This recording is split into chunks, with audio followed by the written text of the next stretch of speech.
গল্পের আজকের নতুন গল্প সৈয়দ মুস্তাফা সিরাজের লেখা টুপি রহস্য।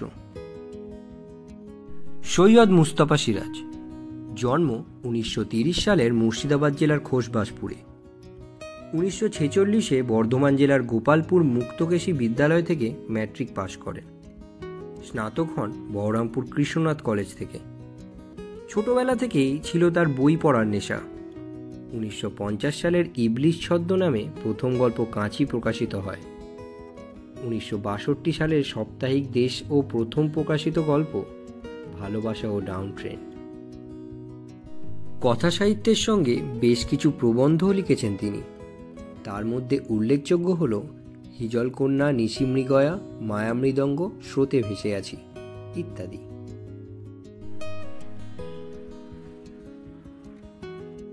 নীলাদ্রি সরকারের ফ্ল্যাটে আড্ডা দিতে গিয়েছিলাম। কর্নেল বৃদ্ধ মানুষ, মাথায় টাক ও মুখে দাড়ি আছে, একেবারে সাহেবদের মতো চেহারা, ভারী অমায়িক আর হাসি খুশি মানুষ। একা থাকে, কিন্তু বুড়ো হলে কি হবে, এখন ওর গায়ে পালোয়ানের মতো জোর। দৌড়ে পাহাড়ে চড়তে পারেন, বাঁ হাতে রাইফেল ছুঁড়ে বাঘও মারতে পারেন। পারেন না কি তাই বলা কঠিন। সারা জীবন নানা দেশে বিদঘুটে অ্যাডভেঞ্চারে গেছেন, জঙ্গলে, সমুদ্রে, দ্বীপে, বরফের দেশে। দ্বিতীয় মহাযুদ্ধে আফ্রিকা আর বর্মা ফ্রন্টে যুদ্ধও করেছেন। অবসর নেওয়ার পর ওর হবি হচ্ছে দুর্লভ জাতের পাখি, পোকামাকড় ও প্রজাপতি খুঁজে বেড়ানো।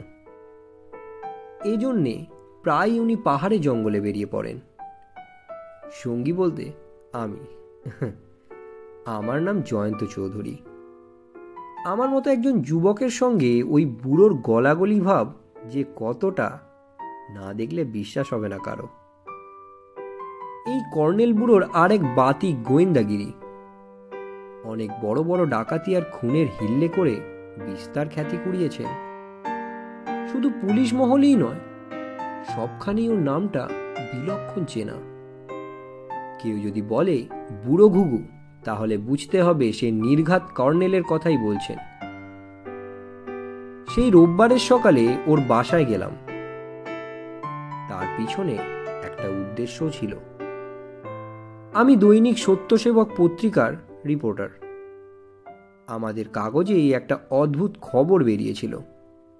জানতাম অদ্ভুত যা কিছু তাতেই কর্নেলের কৌতূহল। উনি নাক না গলিয়ে থাকতেই পারবেন না। আর এই খবরটা শুধু অদ্ভুত নয়, রীতিমতো অবিশ্বাস্য।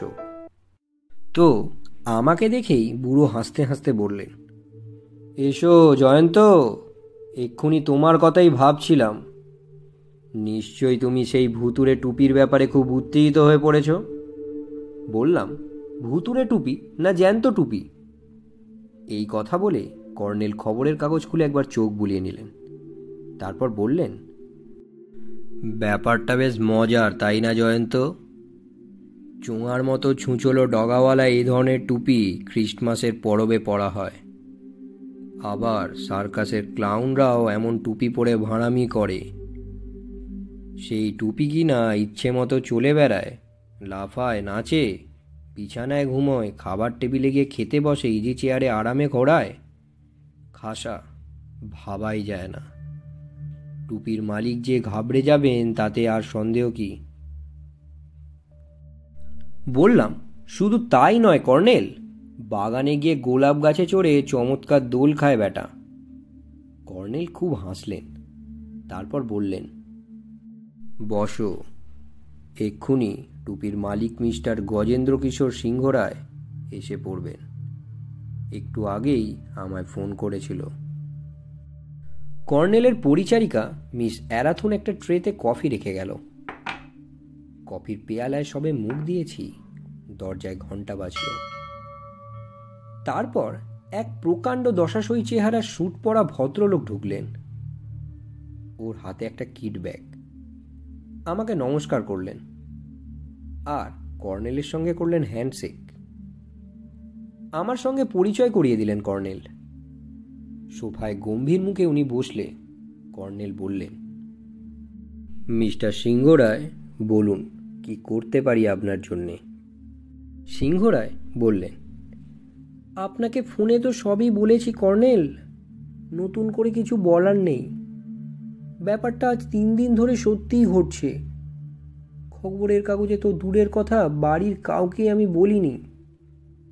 অথচ কিভাবে ফাঁস হয়ে গেল কে জানে। খবরের কাগজেই বা কে খবরটা দিল কিছুই বুঝতে পারছি না। সেই জন্যেই আপনার সাহায্য চাইছি। কর্নেল মুখ খোলার আগে আমি অবাক হয়ে বললাম, খবরটা নিশ্চয়ই কোনো রিপোর্টারকে কেউ দিয়েছে, না দিলে কাগজে বেরোতেই পারে না। সিংহ রায় উদ্বিগ্ন মুখে বললেন, সেটাই তো আশ্চর্য লাগছে। কর্নেল ভুরু কুঁচকে কি ভাবছিল, বললেন, কিন্তু টুপিটা সে ওই সব অদ্ভুত কাণ্ড করছে তা তো সত্যি। সিংহ রায় জবাব দিলেন, একেবারে হুবহু সত্যি।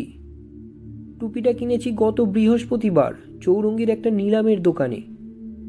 অদ্ভুত জিনিস কিনে ঘরে সাজিয়ে রাখা আমার বাতিক। টুপিটা দেখতে অদ্ভুত লাগলো। 25 টাকা থেকে দর হাঁকাহাঁকি শুরু করলাম। 30-এ উঠেই অন্যরা ছেড়ে দিল। শুধু একজন অবাঙালি ভদ্রলোক ছাড়ল না, দর চড়াতেই থাকলো। তাই আমারও জেদ চড়ে গেল। শেষ অবধি রাগের মাথায় 13,000 টাকা হাঁকলাম। তখন লোকটা সরে গেল। টুপি নিয়ে বিজয় গর্বে বাড়ি ফিরলাম এবং তারপর সন্ধেবেলা থেকেই টুপি খেলা দেখানো শুরু করলো। ড্রয়িং রুমের কোনায় একটা টেবিলে ওটা রেখেছিলাম। বন্ধুদের সঙ্গে গল্প করছি, হঠাৎ দেখি টুপিটা টেবিলের ওপর চলতে চলতে নিচে পড়ে গেল। তখনও সন্দেহ হয়নি। ওটা সেখানেই তুলে রেখে ওপরের ঘরে গেছি। খাওয়া দাওয়া করেছি। শুতে গিয়ে দেখি আশ্চর্য, টুপিটা বিছানায় শুয়ে আছে। বাড়ির সবাইকে জিজ্ঞেস করলাম, কেউ কিছু জানো? সবচেয়ে আশ্চর্য কাণ্ড ঘটল শুক্রবার রাতে। টুপিটা শোবার ঘরেই রেখেছিলাম। রাত 2টোয় ঘুম ভেঙে গেল। ঘরে খুসখুস শব্দ শুনে সুইচ টিপে টেবিল ল্যাম্প জ্বালালাম। দেখি টুপিটা মেঝেতে দিব্যি হাঁটছে। হাঁটতে হাঁটতে জানালার দিকে যাচ্ছে। তারপর চোখের সামনে সেটা জানালা দিয়ে লাফ দিল। বিশ্বাস করুন কর্নেল, যা বলছি এর মধ্যে একটু মিথ্যে কথা নেই। বলুন বলুন। মিস্টার সিংহ রায়ের মুখে ভয়ের ছাপ ফুটে উঠল। একটু দম দিয়ে বললেন, তখনই টর্চ আর পিস্তল নিয়ে নিচে গেলাম। দেখলাম টুপিটা বোগেনভেলিয়ার গাছে কাত হয়ে যেন ঘুমাচ্ছে।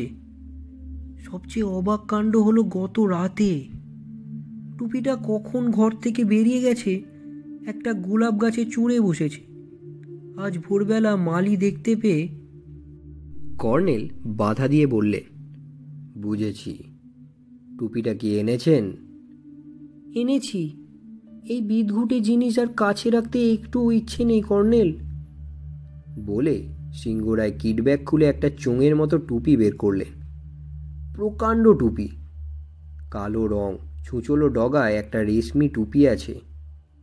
দুপাশে দুটো দুষ্টু হাসি ভরা মুখ, একদিকেরটা ছেলের, অন্যদিকেরটা মেয়ের। আমার নাকে কড়া গন্ধ লাগলো। নিশ্চয়ই টুপির গন্ধ। কর্নেল টুপিটা নিয়ে পরীক্ষা করতে করতে বললেন, বেশ ওজন আছে দেখছি। শক্ত সমর্থ মাথা না হলে ঘাড় ব্যথা করবে। কিন্তু এ টুপি তো প্রশান্ত মহাসাগরের মাকাশিকো দ্বীপপুঞ্জের বাসিন্দারা পরে। বুনো বেড়াল জাতীয় জন্তুর চামড়ায় তৈরি।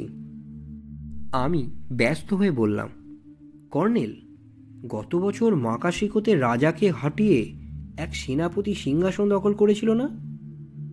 রাজা অনুহিটিকি পালিয়ে গিয়ে আমেরিকায় আশ্রয় নিয়েছিলেন। খুব খুনোখুনি আর লুটপাট হয়েছিল রাজপ্রাসাদে। কর্নেল আমার দিকে তাকিয়ে বললেন, অপূর্ব জয়ন্ত, অপূর্ব। তাই তো বটে। হাজার হলেও তুমি খবরের কাগজের লোক। মিস্টার সিংহ রায়, তাহলে টুপিটা আমার কাছে আপাতত থাক, আপত্তি আছে? সিংহরায় যেন স্বস্তির নিঃশ্বাস ফেলে বাঁচলেন। বললেন, মোটেও না, বরং বেঁচে গেলুম কর্নেল। এখনো আমার বুক ডিপ ডিপ করছে। ওই ভুতুড়ে টুপি এবার হয়তো গলা টিপে মেরেই ফেলবে। কর্নেল বললেন, ঠিক আছে, আমি সন্ধ্যার দিকে আপনার বাড়িতে যাচ্ছি। জয়ন্তও যাবে আমার সঙ্গে, কেমন? সিংহরায় মাথা দুলিয়ে সায় দিল। কথা মতো 5:30টায় আবার কর্নেলের ফ্ল্যাটে গেলাম। দেখি আমারই অপেক্ষা করছেন উনি। একটু হেসে বললাম, টুপিটা নিশ্চয়ই আপনাকে খুব জ্বালিয়েছে, তাই না? কর্নেল গম্ভীরভাবে মাথা নেড়ে বললেন, না জয়ন্ত, এবং সেটাই আশ্চর্য। কেন? টুপি যদি সত্যিই ভুতুড়ে হবে তাহলে সবখানেই ভুতুড়ে কাণ্ড করবে, অথচ আমার ঘরে এসে একেবারে শান্ত খোকাবাবুটি বনে গেল। কোনো মানে হয়? তাহলে সিংহরায় মিথ্যে বলেছেন? খবরের কাগজেও কি উনিই নিজে খবরটা দিয়েছেন? কিন্তু এসবের উদ্দেশ্য কি কর্নেল? সিংহরায় কেন এমন আজগুবি ঘটনা রটাচ্ছেন? সব কিছু জানতেই ওর বাড়ি যাচ্ছি আমরা। চলো বেরিয়ে পড়া যাক। নিউ আলিপুরের সিংহরায়ের ইভিনিং লজে যখন আমরা পৌঁছালাম তখন সন্ধ্যা 6টা। বিশাল বাড়ি, চওড়া লন, ফুল বাগিচা, টেনিস কোর্টও আছে। আমাদের অভ্যর্থনা করে প্রকাণ্ড ড্রয়িং রুমে নিয়ে গিয়ে বসালেন। টুপিটা কর্নেলের হাতে ছিল। সোফার এক কোণে রেখে পাশেই বসলেন। তারপর কথাবার্তা শুরু হলো। দেখলাম টুপির কথা মোটেও তুললেন না। ঘরের নানান শিল্প সামগ্রী নিয়ে পুরাতত্ত্বে চলে গেলেন। ওসব পণ্ডিতি ব্যাপার আমি বুঝিনে, চুপচাপ বসে রইলাম। হঠাৎ আমার চোখে পড়ল টুপিটা নড়ছে। নড়তে নড়তে সোফার পিছনে চলে গেল। ঘরে আলো খুব উজ্জ্বল নয়, হালকা ধূসর আলো জ্বলছে। আমি নিজের চোখে বিশ্বাস করতে পারলাম না। এত অবাক আর ভয়ে কাঠ হয়ে গেছি যে মুখ দিয়ে কথা বেরোচ্ছে না। টুপিটা সোফার পিছন দিয়ে মাতালের মতো টলতে টলতে এগোচ্ছে। ডগার টুপিটা ঝাঁকুনি খাচ্ছে। দেখতে দেখতে ওটার গতি বাড়ল। দরজার কাছে যেতেই আমি এতক্ষণে চেঁচিয়ে উঠলাম, কর্নেল, কর্নেল, টুপিটা পালাচ্ছে। সিংহরায় হাঁ করে তাকিয়ে আছে। কর্নেল দেখলাম মিটিমিটি হেসে উঠে দাঁড়ালেন। তারপর দরজার দিকে এগিয়ে গেলেন। তৎক্ষণে টুপিটা দরজার বাইরে অদৃশ্য হয়েছে। কর্নেল দেখলাম কাছে গিয়ে আচমকা লাফ দিলেন। তারপর উনি অদৃশ্য। এতক্ষণে আমারও হুঁশ এলো যেন। দৌড়ে বেরিয়ে ডাকলাম, কর্নেল, কর্নেল। অমনি লনের ওদিকের গেটের কাছে দুরুম দুরুম আওয়াজ হলো। নিশ্চয়ই দারোয়ান চাকর বাকর চেঁচিয়ে উঠল। দৌড়াদৌড়ি শুরু হলো। গেটে গিয়ে দেখি কর্নেল এক হাতে টুপি, অন্য হাতে পিস্তল নিয়ে দাঁড়িয়ে আছেন। মুখে সেই মিটিমিটি হাসি। রুদ্ধশ্বাসে বললাম, কি ব্যাপার কর্নেল? কর্নেল বললেন, আমার কাছে নয়, ওখানে সব রহস্য পড়ে আছে জয়ন্ত। ওই দেখো, দেখতে পাচ্ছ? কর্নেলের সামনে নুড়ি বিছানো রাস্তায় একটা ছোট্ট বিলিতি কুকুর মরে পড়ে আছে। বুকের কাছে রক্তের ছোপ। সিংহরায় এসে ঝাঁপিয়ে পড়ে আর্তনাদ করে উঠলেন, জিমি, কে তোকে খুন করলো? কর্নেল ওর কাঁধে হাত দিয়ে ডাকলেন, মিস্টার সিংহরায়, জিমিকে ওর আসল মালিকরা এই মাত্র গুলি করে মেরে গেল। জিমিকে আপনি নিশ্চয়ই সদ্য কিনেছিলেন, তাই না? সিংহরায় উঠে দাঁড়ালেন। হ্যাঁ, যেদিন টুপিটা কিনি সেদিনই একটা লোক বেচতে এনেছিল। কিন্তু কি বলছেন আপনি? আমি তো এসব কিছুই বুঝতে পারছি না। কর্নেল মৃদু হাসলেন। দেখুন, এই টুপির মধ্যে নিশ্চয়ই কিছু দামি মণিমুক্ত লুকোনো আছে। টুপিটা হাতাবার জন্যে জিমিকে ওরা আপনার কাছে বেচেছিল। টুপিতে একরকম গন্ধ মাখানো আছে, মাকাশিকো দ্বীপের এক জাতের ফুলের গন্ধ। বহুকাল টিকে থাকে এই গন্ধ। ওরা এই গন্ধ জোগাড় করে জিমিকে শুকিয়ে খুব ট্রেনিং দিয়েছিল, বোঝা যাচ্ছে। তবে ট্রেনিং জিমির তেমন রপ্ত হয়নি, সময়ও যথেষ্ট পায়নি, তাই টুপিটা ওদের কাছে পৌঁছে দেবার চেষ্টা ব্যর্থ হয়েছে। ওরা কদিন রাস্তায় ওত পেতে অপেক্ষা করেছে। সিংহরায় হতভম্ব হয়ে বললেন, তাহলে টুপির তলায় জিমিটাই ঘুরে বেড়াতো? ভুতুড়ে টুপির রহস্য হচ্ছে এই? আর খবরের কাগজে খবর দিয়েছিল ওরাই, যাতে টুপিটা হারালে ভূতের ঘাড়েই দোষটা চাপানো যায়। বুঝলেন তো, ওইটুকুন কুকুর, খাড়াই মোটে 6 ইঞ্চি। টুপির তলায় ঢুকলে তো ওকে দেখা যাবে না। এরপর আমরা ড্রয়িং রুমে ফিরে গেলাম। ছুরি দিয়ে টুপির ভেতরটা চিরে দিতেই গুচ্ছের পাথর ঠিকরে পড়ল। চোখ ধাঁধানো রং সব। আমি লাফিয়ে উঠলাম, কর্নেল! রাজা অনুহিটিক পালাবার সময় অনেক ধনরত্ন নিয়ে যান। পথে অনেক খোয়াও গিয়েছিল নাকি? ওই টুপিটার মধ্যেও কিছু ছিল দেখা যাচ্ছে। কর্নেল চুরুট জেলে শুধু বললেন,